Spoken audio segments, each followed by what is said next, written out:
Междувременно по някой ми подаряваше книжка. Да речем Крачун и Малчо, популярни тогава герои, в София от Димитър Подвързвачов.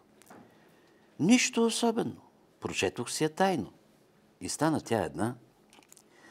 Нали в нея се разказваше как две спящи деца били чудотейно спасени от Крачун и Малчо, когато къщата се запалила. Нищо особено ли? Нашата къща сякаш се не запали, ами е разнебити земетръс. Детето получи натраплив ужас, който му доведе и повтарящ се кошмар. Всяка нощ сънувах как пожар поглъща дома ни, докато безметежно спя. Как няма кой да ме измъкне из пламъците и изобщо погивам.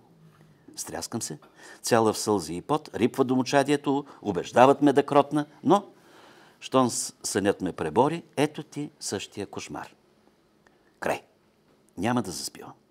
Нека си бъда на щрек, за да усетя пламъците при зараждането им. Седя в леглото будна, щипя се и си лепя шамари, постигам пълна противопожарна готовност. Покрай мене започва да щурея фамилията, че и бледнее, отслабвам, топя се бе. В чудо се видяха горките ми родители. Това пък откъде дойде? Нямаме луди из рода си. Хора отговорни решиха да прибягнат до науката.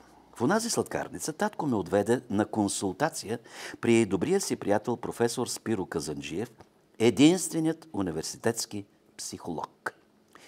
Види се, още е нямало психиатри по нас.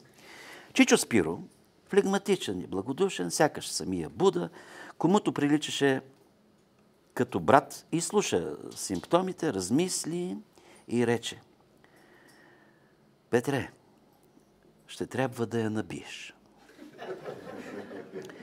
От това заключавам, че средновековните методи срещу умствено разстройство и всякаква обсебеност са били в сила поне до 1934. Защото не мога да допусна некомпетентност у професор Казанджиев, който ме и обичаше. Приятелско дете.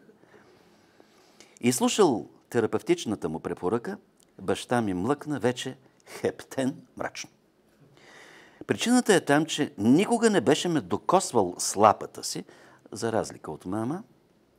Боял се да не ме забие в земята. Чичо Спиро обаче повтори указанията си и до някъде ги аргументира, детайлира. Той вече не разбрах, обнадеждена от вярата, че татко не бие никога. Прочие, когато през следващата нощ тихомълком се щипех и напрягах да не заспя, татко влезе в спалнята, вдигна ме като мокро коте, внесе ме в кабинета, положи ме по корем върху коленете си и методично се зае да налага задника ми. Бой, бой, като трябвало да бъде бой. Запомнила съм го. Изпитвах не болка, а болезнено разочарование. Нищо подобно на любовен разрив. Баща ми ме биеше. Явно да беше схванал колко много означава за мене той, с какво доверие го обличаше моята обич, как бях го сравнявала с дядо Боже. Не се и разревах, рязко ожесточена. Нека бие. Той е по-силният, а аз ще му го върна.